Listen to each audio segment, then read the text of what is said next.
नमस्कार दोस्तों, social media पर एक पीडीएफ प्राप्त हुआ है जिसकी हेडिंग है 10 साल अन्यायकाल 2014 से 2024।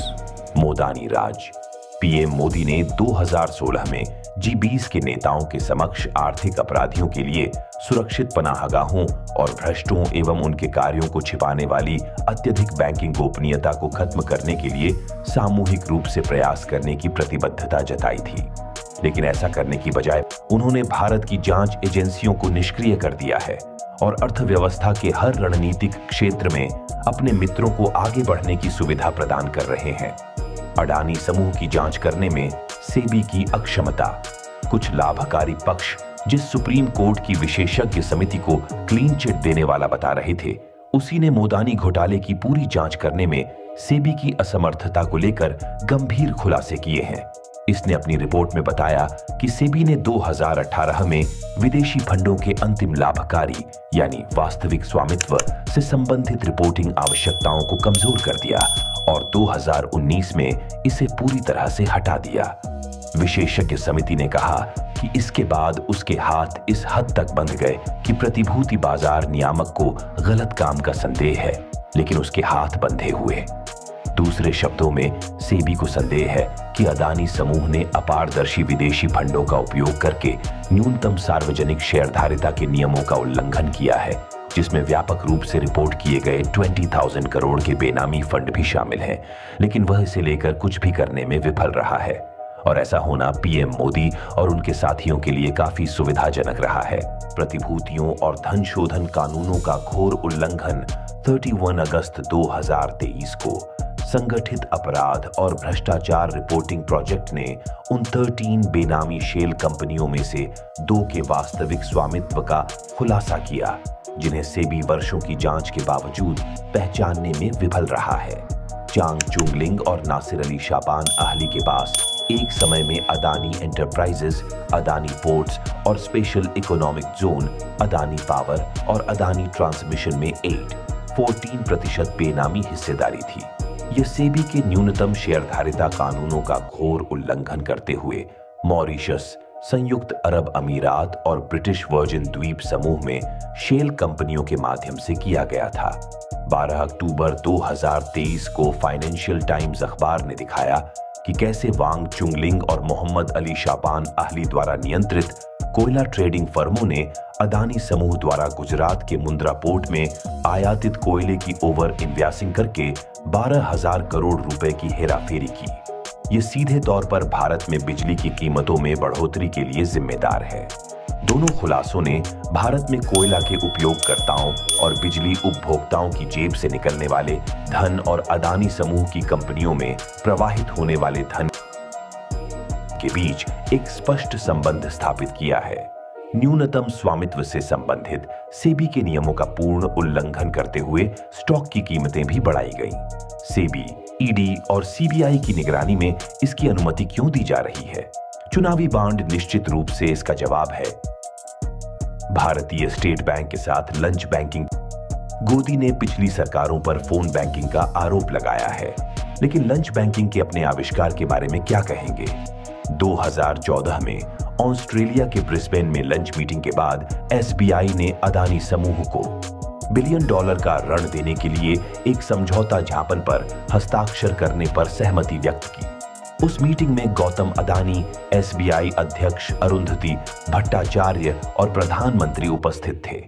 यह अदानी के लिए आवश्यक था क्योंकि ऑस्ट्रेलियाई बैंकों ने पर्यावरण संबंधी चिंताओं के कारण ऑस्ट्रेलिया में उनकी कार्माइकल कोयला खदान को फंड देने से इनकार कर दिया था। भ्रष्टाचार के कारण महंगाई बढ़ी। 6 में से 6 हवाई अड्डों अहमदाबाद, लखनऊ, मैंगलोर, जयपुर, गुवाहाटी और तिरुवनंतपुरम, जिनका 2019 में निजीकरण किया गया था, अडानी समूह को मिले हैं और पिछले मालिक पर ईडी और सीबीआई के छापे की मदद से मुंबई हवाई अड्डे पर भी इसने नियंत्रण कर लिया है। परिणाम स्वरूप उपयोगकर्ता विकास शुल्क, जो प्रत्येक यात्री को अपने टिकटों पर भुगतान करना पड़ता है, कई गुना बढ़ रहा है, जो हवाई किराए में बढ़ोतरी का एक कारण बन रहा है। झारखंड में अडानी समूह ने तत्कालीन भाजपा सरकार को अपने थर्मल पावर प्लांट की शर्तों को बदल दिया, जिससे झारखंड सरकार के अनुसार झारखंड के उपभोक्ताओं को 25 वर्षों में 7,410 करोड़ का नुकसान होगा। ये सब मोदानी के फायदे के लिए हुआ है।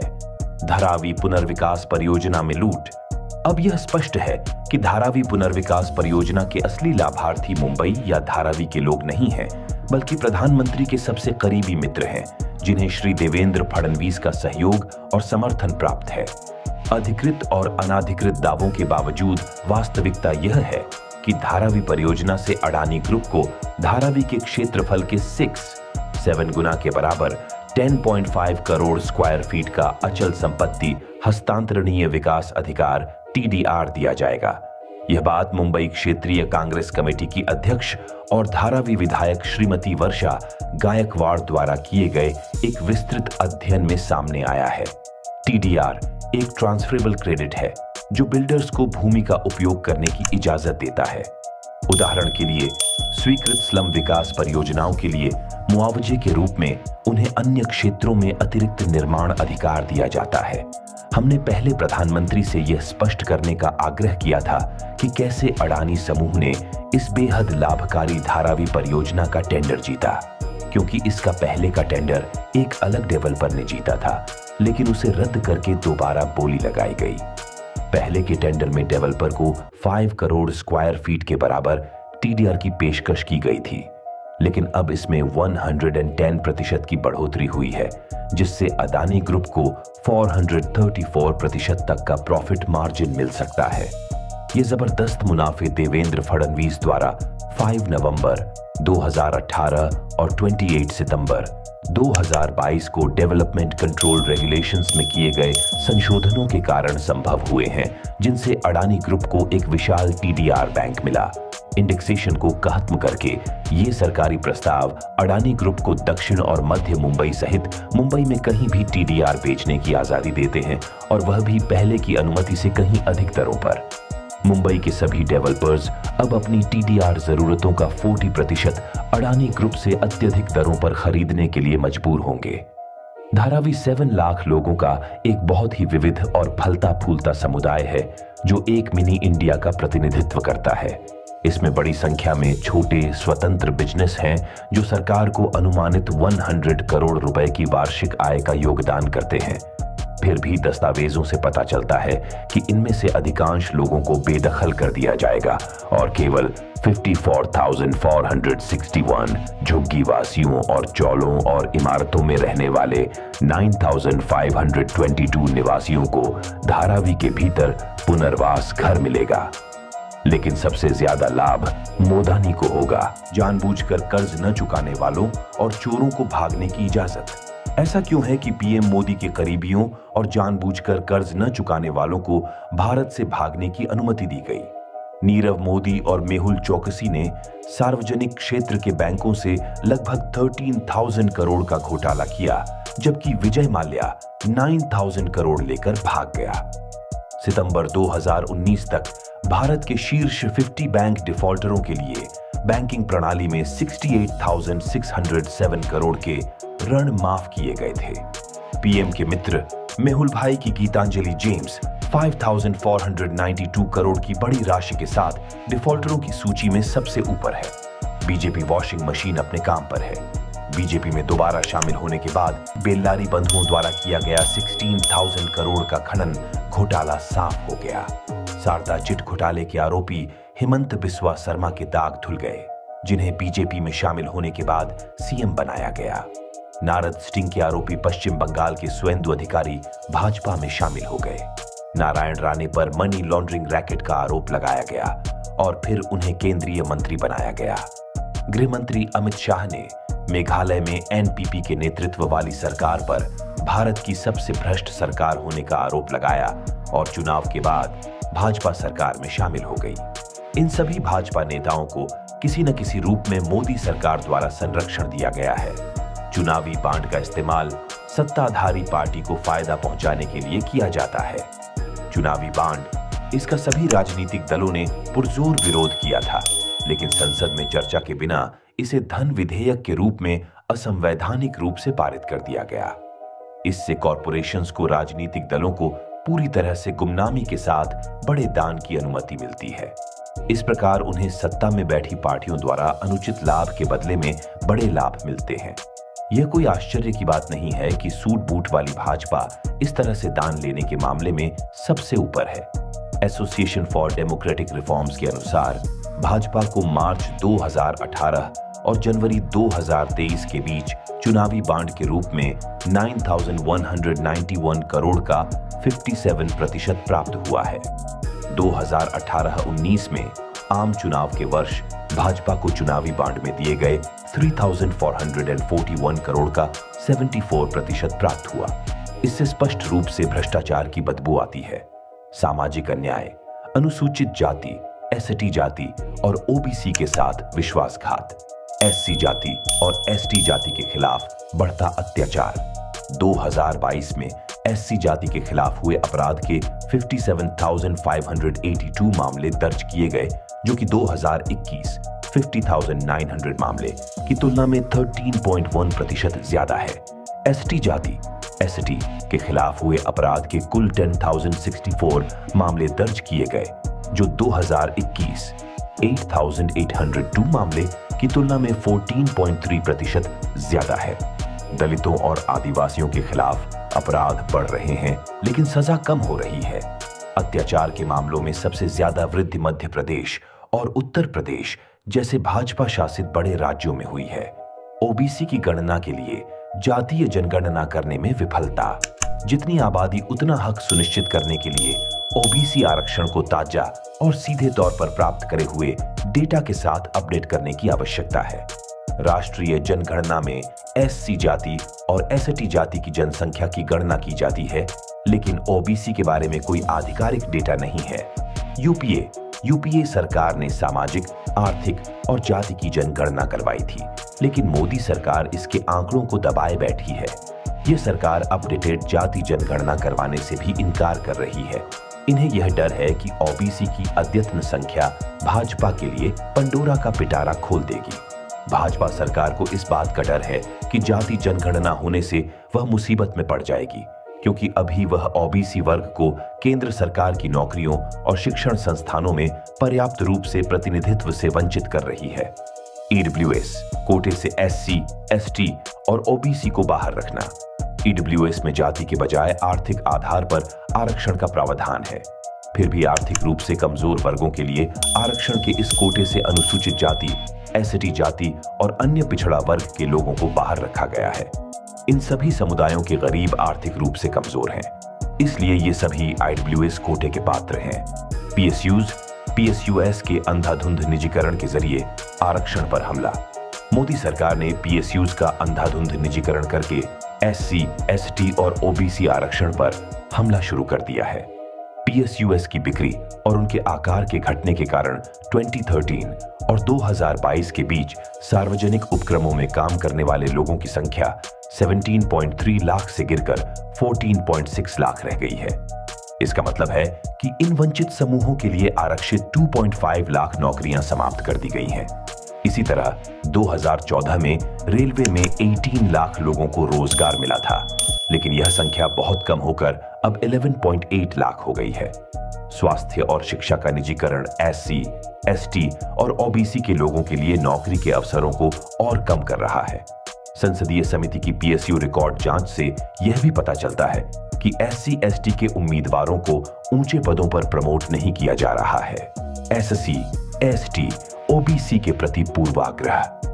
वर्तमान में विभिन्न मंत्रालयों, विभागों में केंद्रीय कर्मचारी योजना के तहत संयुक्त सचिवों और सचिवों के पदों पर कार्यरत कुल 322 अधिकारियों में से 16, 13, 39 और 254 क्रमशः एससी, एसटी, अन्य पिछड़ा वर्ग, ओबीसी और सामान्य श्रेणी से है।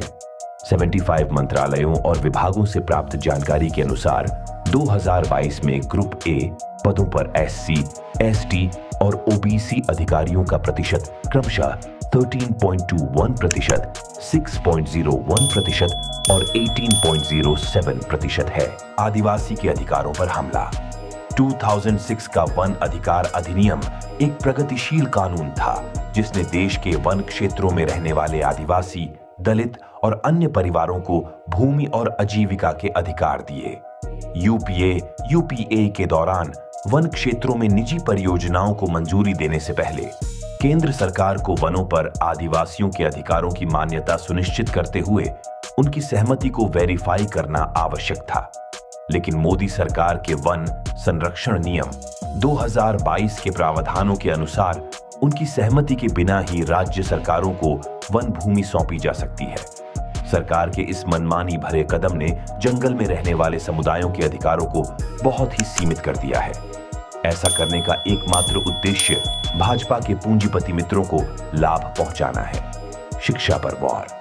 धार्मिक अल्पसंख्यकों की शिक्षा के लिए समर्थन करने का दावा करने वाली मोदी सरकार ने 20% आबादी के लिए शिक्षा और छात्रवृत्ति का बजट कम कर दिया है। 25 नवंबर 2022 को सरकार ने कक्षा 1 से 8 तक के अल्पसंख्यकों के लिए प्री मैट्रिक छात्रवृत्ति को आंशिक रूप से बंद कर दिया। सरकार ने विदेश में पढ़ाई के लिए 18 साल पुराने पढ़ो परदेश कार्यक्रम को भी बंद कर दिया है, जो अल्पसंख्यक छात्रों को शिक्षा ऋण पर ब्याज सब्सिडी प्रदान करता था। बजट में कटौती। एससी जाति के कल्याण के लिए कुल आवंटन 65,598 करोड़ रुपए और एसटी जाति के लिए 21,023 करोड़ रुपए है, लेकिन इसका अधिकांश भाग सामान्य योजनाओं में चला जाता है।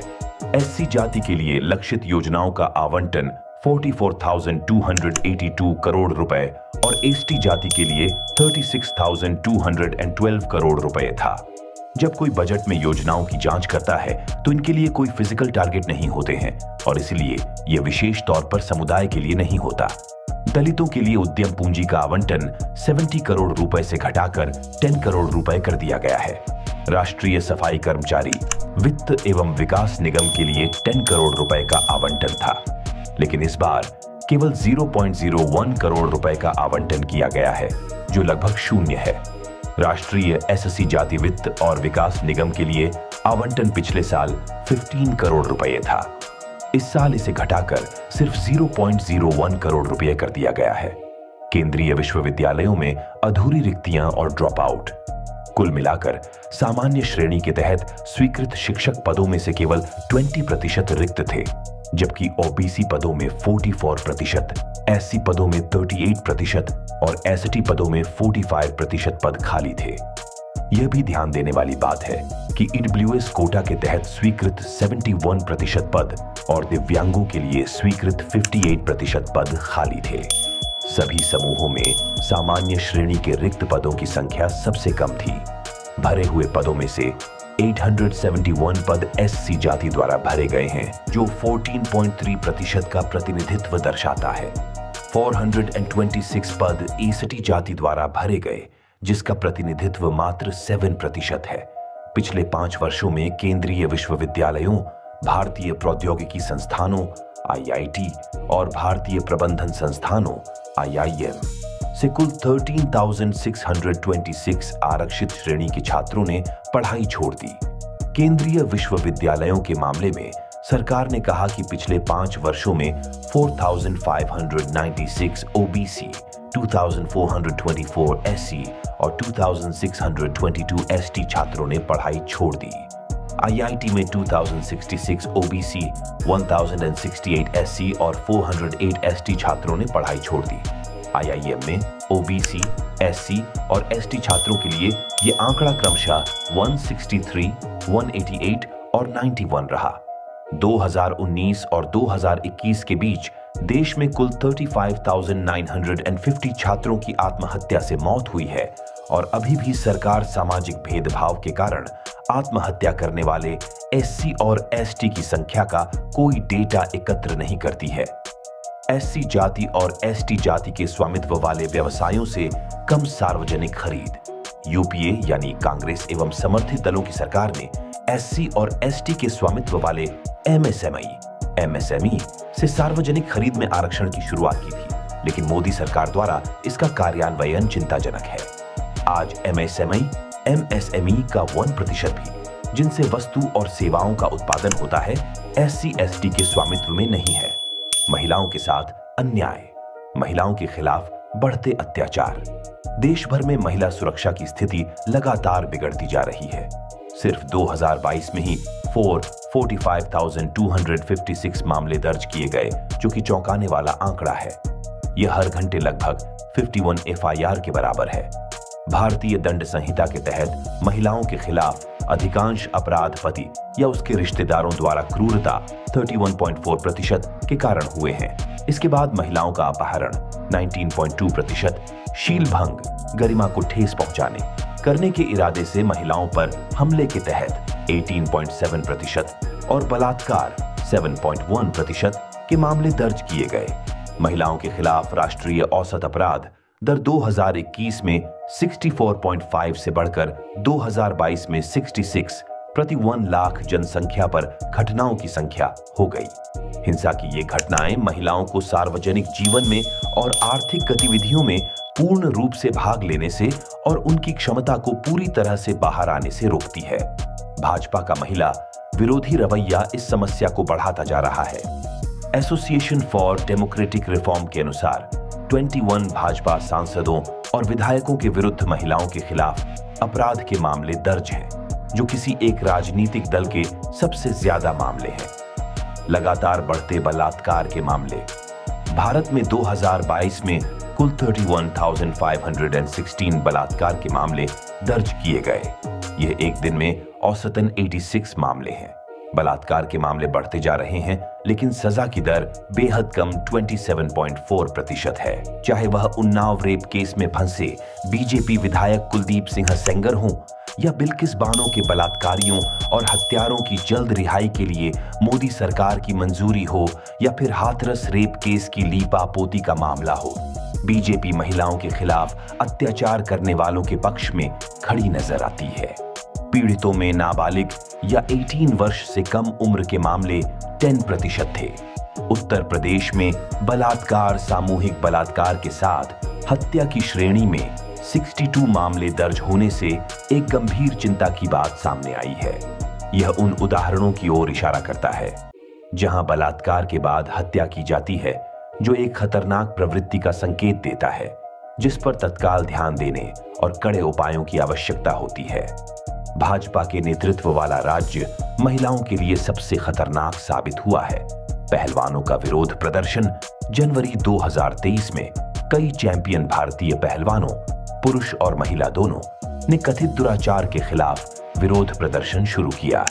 भारतीय कुश्ती महासंघ के अध्यक्ष रहते हुए भाजपा सांसद बृजभूषण शरण सिंह द्वारा महिला पहलवानों का यौन उत्पीड़न और उन्हें डराने धमकाने का मामला सामने आया है। इस मुद्दे की जांच के निष्कर्षों को सार्वजनिक नहीं किया गया। सरकार ने खिलाड़ियों के गंभीर आरोपों के बावजूद अपने सांसद बृजभूषण सिंह का साथ देने का फैसला किया है। इस वजह से उन्हें जंतर मंतर पर 1 महीने तक चलने वाला विरोध प्रदर्शन शुरू करने के लिए मजबूर होना पड़ा। बृजभूषण के वफादार संजय सिंह को बाद में WFI प्रमुख के रूप में चुना गया। अपनी बात सुनने की कोशिश में पहलवानों को अपने पदक और पुरस्कार लौटाने के स्तर तक जाना पड़ा, लेकिन उन्हें कोई फायदा नहीं हुआ। महिला श्रम बल भागीदारी दर LFP दुनिया में सबसे कम। भारत में महिला श्रम बल भागीदारी दर LFP दुनिया में सबसे कम है। अंतर्राष्ट्रीय श्रम संगठन के अनुमान के अनुसार 2022 में भारत में महिला श्रम बल की भागीदारी मात्र 24% थी, जो बांग्लादेश, नेपाल और श्रीलंका जैसे पड़ोसियों की तुलना में भी बहुत कम है। भारत की महिला श्रम भागीदारी दर लगभग 2 दशकों में लगातार नीचे की ओर जाती दिख रही है। 2005 में 32% थी और 2021 में 19% हो गई। शहरी भारत में नियमित वेतन वाली नौकरियों में कार्यरत महिलाओं की हिस्सेदारी पहली तिमाही में 54% से घटकर 2023-24 की दूसरी तिमाही में 52.8% हो गई। गरीबों के काम की नहीं है उज्ज्वला योजना। गैस सिलेंडर की कीमत यूपीए के दौर के 410 रुपए से बढ़कर 2024 में 903 रुपए हो गई है, जो दोगुनी से अधिक की वृद्धि है। प्रधानमंत्री उज्ज्वला योजना के हर 4 लाभार्थियों में से एक ने पिछले वित्तीय वर्ष 2022-2023 के दौरान या तो कोई सिलेंडर नहीं लिया या सिर्फ एक बार ही रिफिल करवाया है। इसलिए इसमें कोई आश्चर्य की बात नहीं है कि कई ग्रामीण परिवारों को लाभ नहीं मिल रहा है। सरकारी आंकड़ों से पता चलता है कि गैस कनेक्शन होने के बावजूद लगभग 47% ग्रामीण परिवार अभी भी लकड़ी और गोबर के उपलों पर निर्भर हैं। बेटी बचाओ बेटी पढ़ाओ सिर्फ प्रचार के लिए, तो वहीं निर्भया फंड का पैसा खर्च नहीं हुआ। महिला सशक्तिकरण पर संसदीय समिति ने पाया कि सरकार ने अपनी महत्वपूर्ण योजना बेटी बचाओ बेटी पढ़ाओ BBBP के तहत मीडिया अभियानों पर 80% धनराशि खर्च की। 2014-15 और 2019-20 में योजना की शुरुआत के बीच बेटी बचाओ बेटी पढ़ाओ योजना के तहत कुल बजटीय आवंटन 848 करोड़ रुपए था। इस दौरान राज्यों को 622.48 करोड़ रुपए की राशि जारी की गई, लेकिन केवल 25.13% धनराशि यानी 156.46 करोड़ रुपए खर्च किए गए थे, जो कि योजना के ठीक ढंग से क्रियान्वयन के लिए बिल्कुल सही नहीं है। 2014 और 2021 से निर्भया फंड के तहत 9,177 करोड़ के प्रोजेक्ट्स को मंजूरी दी गई थी। 28 अप्रैल 2023 तक सरकार के आंकड़ों के अनुसार निर्भया प्रोजेक्ट्स के तहत लगभग 12,008.5 करोड़ का मूल्यांकन किया गया है, जिसमें से केवल 4,923 करोड़ जारी किया गया और 2,521 करोड़ का उपयोग किया गया है, जो अनुमानित राशि का लगभग 21% और जारी राशि का 51% है। इससे पता चलता है कि महिलाओं के अधिकारों के मामले में पीएम मोदी की रुचि केवल प्रचार करने की है, वास्तविक रूप से उनका भला करने से नहीं है। महिला स्वास्थ्य सेवा की गंभीर हकीकत NFHS 5 में 11% गर्भवती महिलाओं का चिंताजनक आंकड़ा सामने आया है, जिनके पास अभी भी या तो कुशल बर्थ अटेंडेंट नहीं था या संस्थागत सुविधाओं तक पहुंच नहीं थी। किशोर गर्भावस्था में केवल 1% की मामूली गिरावट आई है और सर्वेक्षण के समय 19 वर्ष के आयु वर्ग की 7.9% महिलाएं पहले से ही मां या गर्भवती थीं। आबादी का एक बहुत छोटा हिस्सा ही वर्तमान में यौन और प्रजनन स्वास्थ्य सेवाओं की पूरी श्रृंखला तक पहुंच रहा है, जैसे गर्भाशय ग्रीवा के कैंसर के लिए स्क्रीनिंग परीक्षण 1.9% और स्तन परीक्षण 0.9%। सामाजिक सद्भाव का बिगड़ना, जानबूझकर धार्मिक अल्पसंख्यकों को टारगेट किया जा रहा है। मोदी सरकार और भाजपा ने सुनियोजित ढंग से धार्मिक अल्पसंख्यकों को निशाना बनाया है। संविधान के आदर्शों के खिलाफ लाए गए नागरिकता संशोधन अधिनियम का उद्देश्य खतरनाक ढंग से भारतीय नागरिकता को धार्मिक आधार पर विभाजित करना था। चुनाव के दौरान मतदाताओं को धार्मिक आधार पर बांटने के लिए मनगढ़ंत मुद्दे उठाए जाते हैं और उनके आधार पर चुनावी अभियान चलाए जाते हैं। हाल ही में जो कर्नाटक में हुआ उसे सबने देखा। भाजपा जो मुद्दे उठाती है उनका लोगों की समस्याओं से कोई सरोकार नहीं होता है। वह सिर्फ चुनाव जीतना चाहती है, चाहे इसके लिए कोई भी कुकर्म क्यों न करना पड़े। भाजपा ने व्हाट्सएप और अन्य सोशल मीडिया के लिए एक हेड फैक्ट्री स्थापित कर लिया है, जिसका उद्देश्य देश में असुरक्षा का माहौल पैदा करना, वोटर्स को डराकर भाजपा के पक्ष में लामबंद करना और नफरत फैलाना है। हेड स्पीच को बढ़ावा दिया जा रहा है और हिंसा के लिए लोगों को उकसाया जा रहा है। मोदी सरकार ने खुले तौर पर हेट स्पीच और नफरत की राजनीति को बढ़ावा दिया है। इससे समाज में विभाजनकारी भावना तेजी से फैली है और राष्ट्रीय एकता कमजोर हुई है। आंकड़ों से पता चलता है कि आईपीसी की धारा 153A धर्म, जाति और जन्म स्थान के आधार पर विभिन्न समूह के बीच शत्रुता को बढ़ावा देना के तहत मामले 2014 की तुलना में 2020 में 6 गुना बढ़ गए हैं।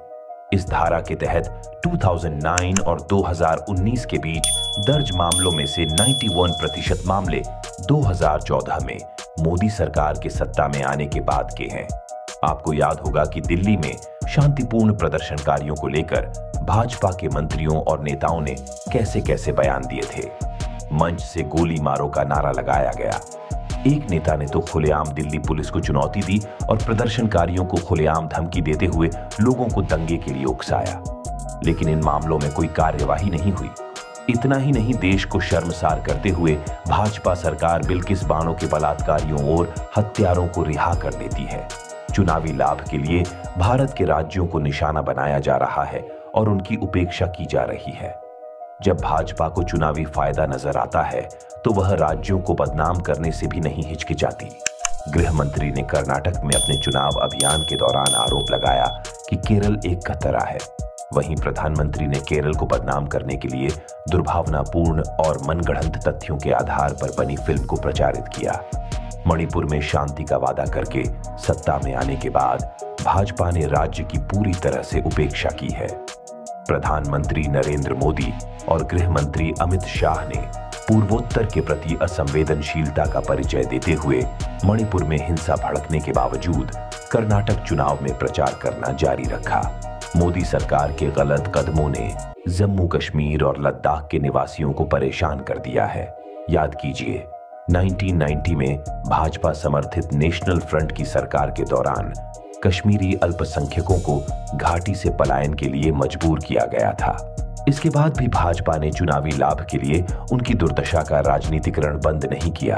विडंबना यह है कि यूपीए ने 2008 में विस्थापित कश्मीरी हिंदुओं के लिए महत्वपूर्ण आवास और पुनर्वास पैकेज लागू किया। प्रधानमंत्री कभी शांति की अपील नहीं करते। समाज में जब अशांति का माहौल होता है तब संवाद, समझ और सुलह को बढ़ावा देकर सबको साथ लाने में राजनेताओं की भूमिका अहम होती है। लेकिन प्रधानमंत्री ऐसा करने में पूरी तरह विफल रहे हैं। वह हमेशा विभिन्न गतिविधियों में भाग लेते रहते हैं और बयान देते रहते हैं, फिर भी कभी शांति और सद्भावना के लिए अपील नहीं करते। तब भी नहीं जब शांतिपूर्ण प्रदर्शनकारियों पर हमला किया जाता है, तब भी नहीं जब दिल्ली में दंगे होते हैं, और तब भी नहीं जब मणिपुर सांप्रदायिक हिंसा की आग में जल रहा होता है। हो सकता है कि अपने राज्य में दंगों के दौरान प्रमुखता से उभरे उस नेता के लिए यह अस्वाभाविक बात हो जिसे अभी तक प्रशासनिक विफलता के लिए जवाब देना बाकी है। संस्थानों का दुरुपयोग, धन बल से चुनी हुई सरकारों को अस्थिर किया जा रहा है। अरुणाचल प्रदेश, गोवा, कर्नाटक, मध्य प्रदेश, महाराष्ट्र और मणिपुर में विपक्षी दलों की सरकारें जिस तरह गिराई गईं, वो सबने देखा। भाजपा ने धन बल का दुरुपयोग करके विधायकों को पक्ष बदलने के लिए तैयार किया। उन्हें तरह तरह के प्रलोभन दिए गए और जांच की धमकी दी गई। जब तक अदालतें उनके अनुचित कार्यों को असंवैधानिक ठहराती हैं, जैसा कि महाराष्ट्र में हुआ, तब तक उनके मनमाने कार्य ठोस आकार ले चुके होते हैं और पहले की स्थिति बहाल करने के लिए बहुत देर हो चुकी होती है।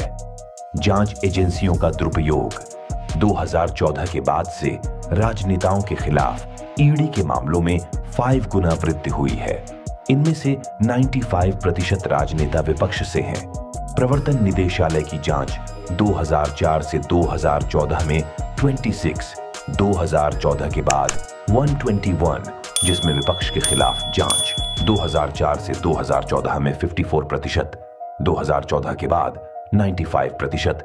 इसी प्रकार केंद्रीय अन्वेषण ब्यूरो यानी सीबीआई जांच 2004 से 2014 में 72, 2014 के बाद 124 थी, जिसमें विपक्ष के खिलाफ जांच 2004 से 2014 में 60%, 2014 के बाद 95% की गई। एकदम स्पष्ट है कि जांच एजेंसियां राजनीतिक रूप से डराने धमकाने के औजार बनकर रह गई हैं। भाजपा धनबल और जांच से बचाने के वादे के साथ मशहूर मोदी वॉशिंग मशीन का इस्तेमाल करके राजनेताओं को अपनी तरफ ले आती है। इसके सबसे अच्छा उदाहरण असम के मुख्यमंत्री हेमंत बिस्वा शर्मा और पूर्व टीएमसी नेता शुवेंदु अधिकारी हैं। देशद्रोह कानून का दुरुपयोग, जब तक सुप्रीम कोर्ट ने 2022 में अंग्रेजों के जमाने के राजद्रोह कानून पर रोक नहीं लगाया था, तब तक भाजपा आलोचनाओं को दबाने के लिए इस कानून का खुलेआम दुरुपयोग कर रही थी। आर्टिकल 14 के अनुसार पिछले एक दशक में राजनेताओं और सरकारों की आलोचना करने के लिए 405 भारतीयों के खिलाफ दर्ज राजद्रोह के 96% मामले 2014 के बाद के थे। इनमें 149 मामले पीएम मोदी और 144 उत्तर प्रदेश के मुख्यमंत्री योगी आदित्यनाथ के खिलाफ आलोचनात्मक और या अपमानजनक टिप्पणी करने के आरोप से जुड़े थे।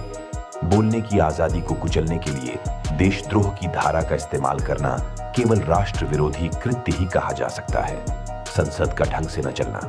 16वीं लोकसभा 2014 से 2019 में अब तक सबसे कम 331 दिन बैठक हुई थी। 17वीं लोकसभा 2019 से 2024 ने आधिकारिक तौर पर इस रिकॉर्ड को भी उससे भी कम बैठक 275 के साथ तोड़ दिया है। डिजिटल व्यक्तिगत डेटा संरक्षण विधेयक, भारतीय न्याय संहिता आदि जैसे महत्वपूर्ण कानून या तो विपक्ष के विरोध या निलंबन के बीच पारित किए गए। 2024 के शीतकालीन सत्र में सांसदों का अब तक का सबसे बड़े पैमाने पर निलंबन भी देखने को मिला। कुल मिलाकर इनकी संख्या 146 हो गई थी। पिछले 7 सालों में औसतन 79% बजट बिना चर्चा के ही पास हुए हैं। चुनावी तानाशाही, सत्ताधारी दल द्वारा चुनावी कानूनों के घोर उल्लंघन के खिलाफ कार्रवाई करने में भारत के चुनाव आयोग की अक्षमता लोकतंत्र के गिरते स्तर का सिर्फ एक संकेत है। वीडेम ने 2014 के बाद से प्रेस, शिक्षाविदों और सिविल सोसाइटी संगठनों के अधिकारों में कटौती के कारण भारत का वर्णन चुनावी तानाशाही के रूप में किया है। फ्रीडम हाउस ने भारत को आंशिक रूप से फ्री के रूप में टैग किया है, क्योंकि नागरिकों के अधिकारों में कटौती की गई है, शिक्षाविदों को डराया धमकाया जा रहा है और 20,000 से अधिक एनजीओ के FCRA लाइसेंस रद्द किए गए हैं। मोदी सरकार ने संघवाद को कमजोर किया है। वस्तु और सेवा कर GST में भारत के राज्यों को राजस्व के नुकसान के लिए केंद्र से मुआवजा का वादा था, लेकिन बाद में मोदी सरकार ने मुआवजा देने का फैसला वापस ले लिया। वो भी उस समय जब राज्यों को कोविड-19 के दौरान इसकी सबसे अधिक आवश्यकता थी। केंद्र सरकार के इस कदम के बाद उन्हें बाजार से उधार लेना पड़ा और उन पर कर्ज का बोझ बढ़ गया। केंद्र सरकार ने करों के बजाय उपकरों का तेजी से सहारा लिया है। वह ऐसा इसलिए कर रही है क्योंकि उपकर राजस्व को राज्यों के साथ बांटने की आवश्यकता नहीं होती है। सरकार के इन कदमों से सहकारी संघवाद का नारा खोखला हो जाता है। GST मुआवजे में देरी के अलावा मोदी सरकार ने भूमि पंजीकरण पर भी नियंत्रण करने का प्रयास किया है, जो कि कई बड़े राज्यों के लिए राजस्व का एक महत्वपूर्ण स्रोत है। चीन और राष्ट्रीय सुरक्षा। चीन को प्रधानमंत्री मोदी की क्लीन चिट। 4 साल तक मोदी सरकार ने अपनी DDLJ नीति, DNI इनकार करो, DS ट्रैक्ट ध्यान भटकाओ, LI झूठ बोलो एंड जस्टिफाई सही ठहराओ से भारत के लिए 6 दशकों में सीमा से जुड़ी सबसे बड़ी नाकामयाबी को कवर करने की कोशिश की है। चीनी सैनिक भारतीय पेट्रोलिंग दल के जवानों को रणनीतिक रूप से महत्वपूर्ण पूर्वी लद्दाख के डेपसांग मैदानों, डेमचौक और अन्य क्षेत्रों तक जाने से रोक रहे हैं। 18 दौर की सैन्य वार्ता के बावजूद चीन 2000 वर्ग किलोमीटर पर कब्जा जमाए बैठा है, हमें वहां नहीं जाने दे रहा है। सरकार के सोर्सेज ने खुलासा किया है कि कैसे भारतीय सैनिकों को 65 पेट्रोलिंग पॉइंट्स में से 26 तक अपनी पहुंच खोना पड़ा है और मोदी सरकार बफर जोन के लिए सहमत हो गई है, जिसके तहत भारत आगे के क्षेत्र का अपना दावा छोड़ देगा। ये सब प्रधानमंत्री द्वारा 19 जून 2020 को चीन को क्लीन चिट देने के कारण हुआ है। तब उन्होंने कहा था, न कोई हमारी सीमा में घुस आया है, न ही कोई गुस्सा हुआ है। उनका यह बयान गलवान में शहीद हुए हमारे सैनिकों का घोर अपमान था। अग्निपथ जैसी योजनाओं से हमारे जवानों का और भी ज्यादा अपमान हो रहा है, क्योंकि इसके तहत होने वाला भेदभाव सैनिकों के मनोबल को तोड़ता है और उनके कल्याण के लिए किए गए प्रावधानों को कमजोर करता है। प्रधानमंत्री मोदी 4 साल में सिर्फ लद्दाख में पूर्व की स्थिति बहाल करने में ही नाकाम नहीं रहे हैं। वर्ष 2017 में डोकलाम में भारत की जीत के उनके खोखले दावों के बावजूद चीन ने पिछले 6 वर्षों में भूटान के क्षेत्र पर अपना दबदबा बढ़ा लिया है। ऐसा होना भारत के सिलीगुड़ी कॉरिडोर के लिए एक बड़ा खतरा है, जिसे चिकन नेक भी कहा जाता है। चीन नेपाल, बांग्लादेश, श्रीलंका और मालदीव में लगातार अपनी पकड़ मजबूत कर रहा है और भारत इसका जवाब सोशल मीडिया कैंपेन और चीनी ऐप्स पर प्रतिबंध लगाकर दे रहा है। इतना सब होने के बाद भी प्रधानमंत्री चीन का नाम लेने से डरते हैं। चीन को लेकर प्रधानमंत्री अपनी चुप्पी आखिर कब तोड़ेंगे और देश को सच बताएंगे? पुलवामा हमले में सरकार की नाकामी। 14 फरवरी 2019 को जम्मू कश्मीर के पुलवामा जिले में केंद्रीय रिजर्व पुलिस बल CRPF के काफिले पर हुए आतंकवादी हमले में 40 जवान शहीद हो गए थे। RDX से लदी एक गाड़ी अपने टारगेट की तलाश में 12 दिनों तक बिना किसी बाधा के कश्मीर में घूमती रही। जम्मू कश्मीर के पूर्व उपराज्यपाल सत्यपाल मलिक ने आरोप लगाया कि केंद्र सरकार ने विमान के लिए सीआरपीएफ के अनुरोध को खारिज कर दिया था। इसके बाद ही जवानों को असुरक्षित ढंग से सड़क मार्ग से यात्रा करने के लिए मजबूर होना पड़ा। जब उन्होंने सरकार की विफलता पर सवाल उठाए, तब प्रधानमंत्री मोदी, गृह मंत्री अमित शाह और राष्ट्रीय सुरक्षा सलाहकार अजीत डोभाल ने उन्हें चुप रहने को कहा। मलिक को किसी भी तरह की सुरक्षा चूक या खुफिया विफलता के लिए सरकार को जवाबदेह ठहराने से रोक दिया गया। राष्ट्रीय सुरक्षा रणनीति का अभाव। 9 वर्षों के कार्यकाल में मोदी सरकार एक राष्ट्रीय सुरक्षा रणनीति तैयार करने में पूरी तरह फेल रही है। सुरक्षा रणनीति होने से भारत के पास एक स्पष्ट खाका होता कि हम सैन्य, राजनयिक या आर्थिक शक्तियों के विभिन्न उपकरणों का उपयोग करके अपने सुरक्षा उद्देश्यों को कैसे प्राप्त करेंगे। कांग्रेस पार्टी ने 2019 में पूर्व लेफ्टिनेंट जनरल टीएस हुड्डा द्वारा लिखित एक राष्ट्रीय सुरक्षा रणनीति का मसौदा तैयार किया था। 29 दिसंबर 2022 को पूर्व सेनाध्यक्ष एमएम नरवणे ने इस बात पर अफसोस जताया था कि मोदी सरकार समग्र रणनीति के बिना ही रक्षा सुधारों को आगे बढ़ा रही है। यह सरकार की दूरदर्शिता के अभाव को दर्शाता है। जासूसी सॉफ्टवेयर पेगासस का गैर कानूनी ढंग से इस्तेमाल। इजराइल में बने जासूसी सॉफ्टवेयर पेगासस का भारत में राजनेताओं, 40 पत्रकारों, शिक्षाविदों और सामाजिक कार्यकर्ताओं को निशाना बनाने के लिए गैर कानूनी ढंग से इस्तेमाल किया गया था।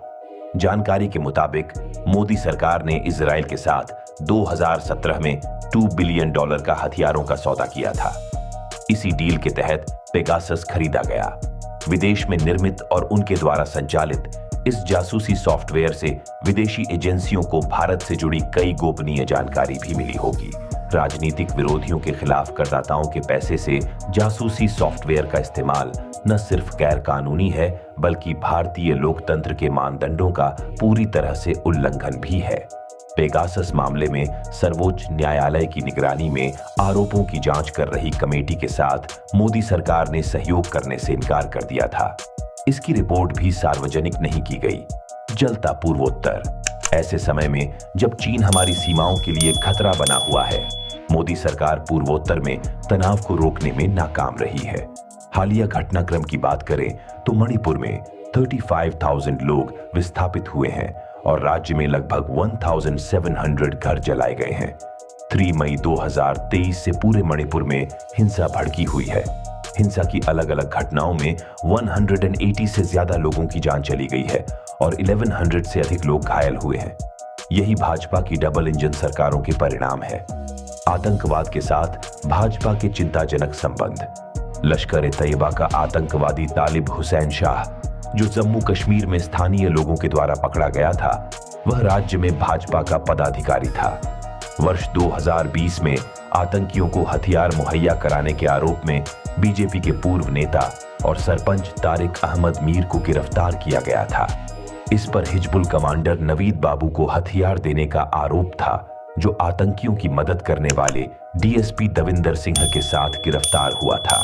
2017 में एनआईए की विशेष अदालत ने आतंकियों को आर्थिक मदद देने के आरोप में असम के भाजपा नेता निरंजन होजाई को उम्र कैद की सजा सुनाई थी। होजाई को 1000 करोड़ के वित्तीय घोटाले और टेरर फंडिंग मामले में दोषी पाया गया था।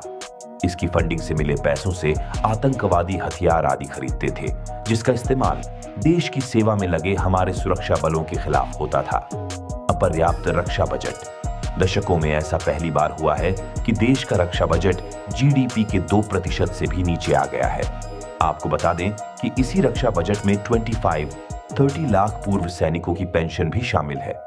ये ऐसे समय में हो रहा है जब चीन और पाकिस्तान से जुड़ी सीमाओं पर खतरे को देखते हुए हमें रक्षा के क्षेत्र में और मजबूत कदम उठाने की जरूरत है। अग्निपथ योजना।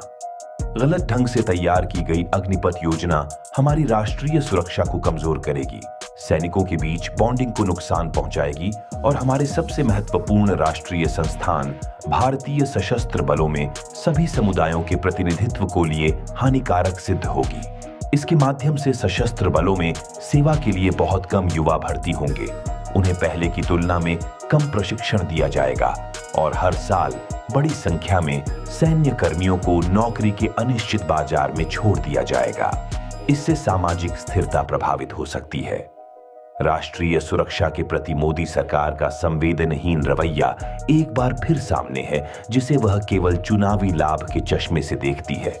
पूर्व सेना प्रमुख एमएम नरवणे ने अपनी पुस्तक में खुलासा किया है कि अग्निपथ योजना से सेना आश्चर्यचकित थी और नौसेना और वायुसेना के लिए यह अचानक से एक झटके की तरह था। दोस्तों, मेरा आपसे निवेदन है कि आप इस चैनल को सब्सक्राइब करें। इसमें विभिन्न विषयों पर हम वीडियो जारी करते रहते हैं। आप हमारी डिस्क्रिप्शन लिस्ट देखेंगे तो उसमें कई तरह की प्लेलिस्ट हैं, जिसमें कई तरह की बातें की जाती हैं। कई तरह के सब्जेक्ट पर आपको बहुत सारी वीडियोज़ इसमें मिल जाएगी। ये वीडियोज़ 800 के पार हैं और रेगुलरली हम इसमें वीडियो अपलोड करते रहते हैं। इसलिए आप इस चैनल को सब्सक्राइब भी करें और बेल आइकन भी दबाएं और नोटिफिकेशन को ऑन कर लीजिए, ताकि आपको हम जब भी कोई नई वीडियो डालें तो वो आपको मिल सके। तो दोस्तों, ये था पूरा विश्लेषण इस पीडीएफ का। आपकी इसके बारे में क्या राय है, कमेंट बॉक्स में नीचे लिखकर बताइएगा। धन्यवाद। जय हिंद, जय भारत, जय संविधान। तो दोस्तों, ये था भाजपा के 2014 से 2024 तक के 10 साल के अन्याय काल से संबंधित सोशल मीडिया से प्राप्त एक पीडीएफ का टेक्स्ट टू स्पीच वीडियो। हालांकि स्पीच में कोशिश की गई है कि कम से कम त्रुटि हो, फिर भी कंप्यूटर जनरेटेड होने के कारण उच्चारण या तथ्यों में कोई त्रुटि हुई हो तो कृपया क्षमा करें। किंतु स्पीच और वीडियो में दिख रहे टेक्स्ट की तुलना में से आप वीडियो टेक्स्ट को सही माने। किंतु यहाँ यह भी स्पष्ट किया जाता है कि ये या इससे संबंधित अन्य वीडियो सोशल मीडिया से प्राप्त पीडीएफ के आधार पर नागरिकों को आम जानकारी देने के उद्देश्य से बनाया गया है। इस यूट्यूब चैनल या सोशल मीडिया प्लेटफॉर्म जहां इसे पोस्ट किया गया है का ओनर या मालिक, संचालक, स्पीकर या मेंटेनेंस टीम आदि कोई भी इनमें बताई गई सूचनाओं या तथ्यों की ना तो पुष्टि करते हैं, ना उन्हें इनके लिए जिम्मेदार ठहराया जाए। व्यूअर्स यदि चाहें तो अपने स्तर पर डिस्क्रिप्शन में दी गई लिंक के द्वारा पीडीएफ डाउनलोड करके उसमें बताए गए तथ्यों की सत्यता की जांच अपने स्तर पर करवा सकती है। हमारा उद्देश्य किसी की भी भावनाओं को ठेस पहुंचाने या छवि खराब करने का नहीं है। हमने तो केवल सोशल मीडिया से प्राप्त पीडीएफ को वीडियो के रूप में बनाकर आम जनता को सूचना देने के उद्देश्य से इसे पोस्ट किया है। यदि कोई व्यक्ति या दल इन तथ्यों को झूठा साबित करेगा तो इन वीडियोज़ को इस चैनल या सोशल मीडिया प्लेटफॉर्म से हटा लिया जाएगा। लेकिन यदि ये तथ्य सही है तो लोकतंत्र की सुरक्षा हेतु आम जनता को इनकी जानकारी होना अति आवश्यक है। असुविधा के लिए खेद है। धन्यवाद। जल्द मिलते हैं किसी महत्वपूर्ण विषय पर अगली वीडियो में। तब तक के लिए जय हिंद, जय भीम, जय संविधान, भारत माता की जय, जय वाल्मीकि, जय नवल साहेब, अपने अपने माता पिता गुरुदेव इष्ट देव की जय, आपकी भी जय और हम सबकी जय, पूरे विश्व की जय। सबका कल्याण हो, सबका मंगल हो। धन्यवाद।